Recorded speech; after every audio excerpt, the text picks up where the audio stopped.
Welcome to Sleepless Readings. Tonight we'll be reading a tale called I Was in Line to Inherit a Lot of Money, but first I had to do something very strange. I used to wish for something exciting to happen in my humdrum life.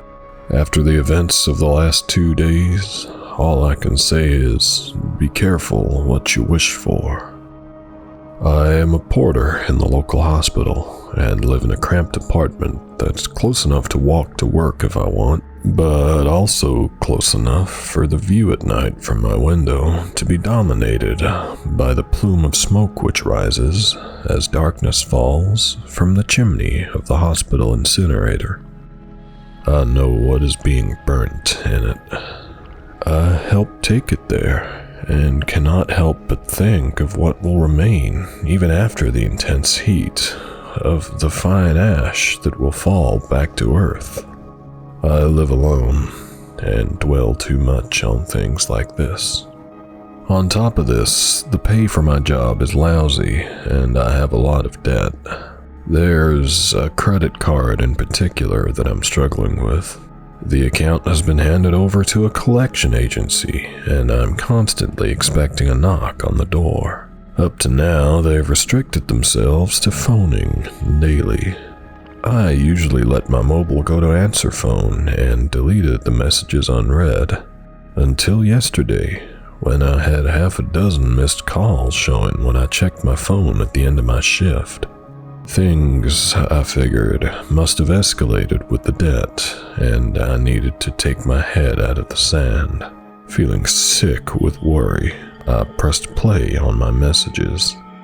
To my surprise, they were all from a lawyer. He urgently needed to talk to me about my sister's will. I would not say that I had ever been close to my sister. We grew up in the same house, but pretty much avoided each other as much as we could. She moved out when she turned 18. I stayed on till I was 25, leeching off my parents, if truth be told. By then, my sister was flying high. She was a marketing director for a company with its hooks in dozens of countries, and was making big bucks. A few times I reached out to her asking for a helping hand, but she never got back to me. Looking in the mirror, I see someone who gets through the day. Nothing more, nothing less. So I never blamed her for keeping me at a distance. Still, I was shocked. Did this mean she had passed away? I did the math. She was only 38, 2 years younger than me. My hands were shaking as I dialed the number the lawyer had left. They were shaking worse 30 minutes later as I was turning the ignition key in my car, which I kept parked up around the corner from my apartment.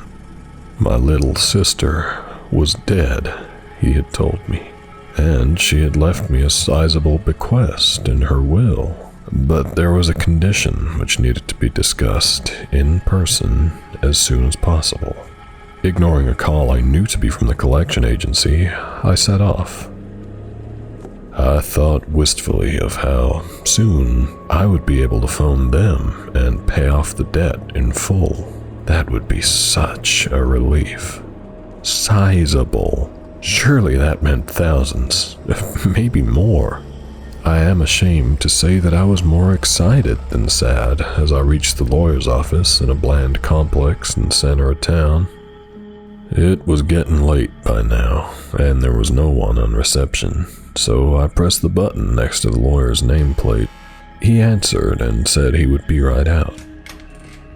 He was middle-aged, dressed smartly, and seemed to blend in to the tidy yet bland surroundings of the office.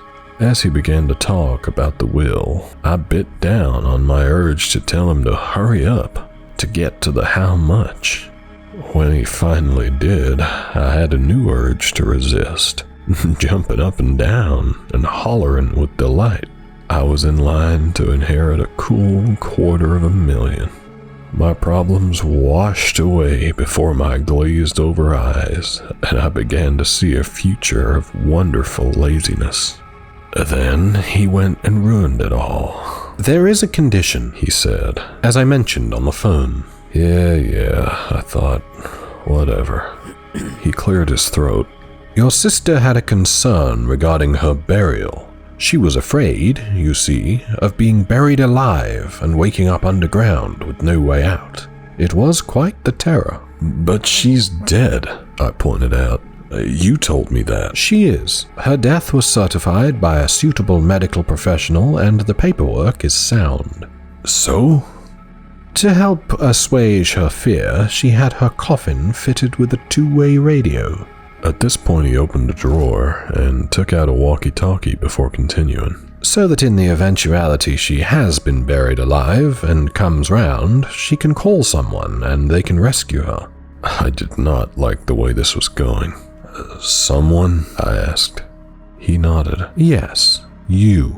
The condition of receiving your inheritance is to take this radio and wait by your sister's grave for a period of no less than 5 days. After that time, if you do not hear from her, you are free to leave and may return to this office where I will arrange the transfer of funds. That's batshit crazy, I said. I prefer perfectly legal, he replied. He slid the radio towards me over the polished surface of his mahogany desk.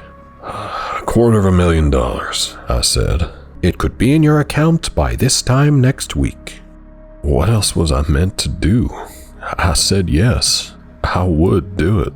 I did, though, have one more question before I left. I turned back to look at the lawyer.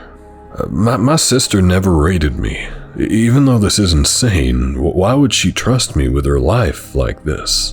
The lawyer did not miss a beat before answering. She told me if she did come back, she did not want any of her colleagues or circle of highly placed friends to know about her concern. Being viewed as fearless holds a lot of currency in big business. Not that you would know anything about that. He moved his attention to some papers on his desk. Arrogant son of a bitch, I thought, and stormed off. Now, in the spirit of honesty, which I am trying to stick to here, I'll tell you that initially I was not going to go anywhere near the graveyard where the lawyer told me my sister was buried. I was going to go back and sit in my apartment, phone in sick to work as I would soon no longer need the pittance they paid me, and go back to ignoring my phone. In 5 days' time, I would head back to the lawyer and, wearing my best loyal hound dog face, tell him how I waited by the grave with the radio to my ear through rain and shine, darkness and daylight, and there was not a peep come crackling over the shortwave from my sister, Lord rest her soul. Now give me my damn money. But no, I decided as I was driving home, I would for once show I was reliable. A good and trusty soul. I swung a left, heading for the graveyard. It was a big, old municipal place, the resting place for thousands over the years, and it took me the best part of an hour to find my sister. I'm not sure if everywhere I drove cars were allowed, but it was heading towards midnight by this time, and I was shattered. Eventually, my headlights illuminated her name. Her headstone was fancy looking, and I guess she would have been buried in some mighty fine clothes as well. In one of her silk-gloved hands, the undertaker would have tucked a radio, like the one I held. I pressed the transmit button, and with a wry grin on my face, "Breaker, breaker, do you copy?" Silence followed. Of course it did. My sister was dead and buried, and the future was bright.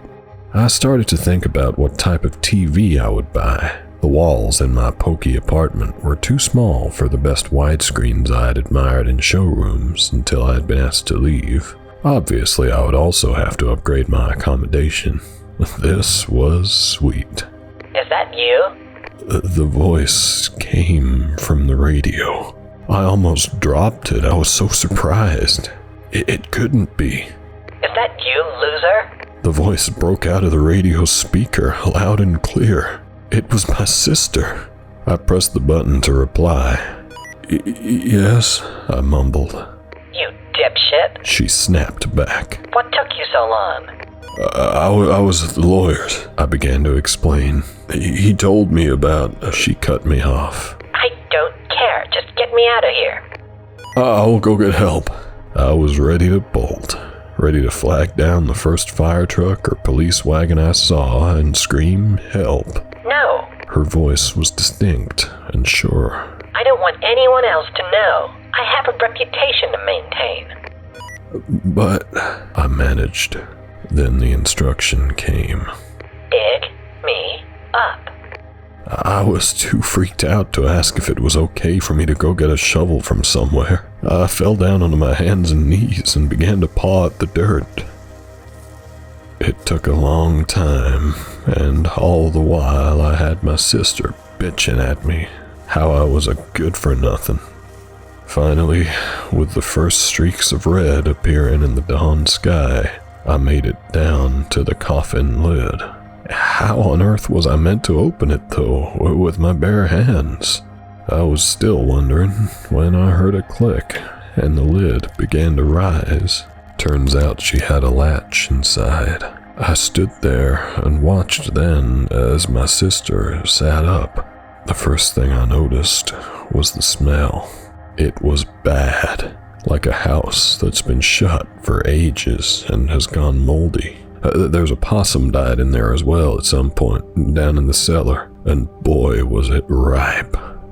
Her skin was gray and puffy underneath her otherwise still immaculately made-up face. She was wearing a long black dress that probably cost more than I made in a year. I offered my hand, and when she accepted my help to stand, the feel of her skin against mine made me want to retch. She felt so cold and dry. I tried not to show the nausea I was feeling. Asked instead the pressing question, "Do I still get the money?" She looked at me. Her eyes were bloodshot, and some of the veins looked like they were wriggling, almost like there were tiny worms in there. Which there could not have been, because it would have been agonizing. In fact, the only problem my sister seemed to have was me. You have a brain, you just never used it, She told me, then stared at me intently. She seemed to be thinking, and her tone was different when she said, I'm hungry. The scorn had disappeared, and all I could hear was desire. So hungry. She put her hand on the top of my head. "Quit that," I said. She ran her tongue across her lips. I noticed for the first time how cracked they were under the layer of lipstick.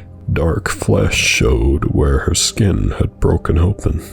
Feeding time, She whispered as I stared and launched herself at me. I recoiled, managed to miss her teeth. She had tried to bite me. Crap. I realized my sister was one of the living dead. My sister was a friggin' zombie. She screamed, bared her teeth, was gonna come at me again and eat my brain. The object of her hunger was by this point completely frazzled with terror. I was going to die at the hands of a monster that I had helped out of its prison, and I was scared beyond belief. My stomach cramped. Sweat dripped from my face. She moved towards me. Drool fell from her mouth, and in its sticky grasp was a fat insect. It must have been inside her mouth, feasting on her rotting flesh. "No!" I yelled in desperation and ran at her. Somehow her head was snapped back against the lid of the coffin, and I heard a sickening crack. Her eyes rolled up and her hands flailed in the air. I began to stagger away. It is Wednesday evening where I am now, and I am waiting for the 5 days to be up. I know the money won't mean I can forget what happened won't stop me waking up screaming, but it does mean I can get away from here and try to start a new life with a clean a conscience as I can have. I hope I did the right thing. I did not leave my sister struggling to get back out of her grave. I knew I had to finish her, so I did. I've seen enough zombie movies to know how. And afterwards, I filled the grave back in, and I put her body in the boot of my car, and I took it to the hospital. It is dark outside. The smoke is rising from the chimney of the incinerator. I think of what will remain even after the intense heat of the fine ash that will fall back to Earth. I know what it contains.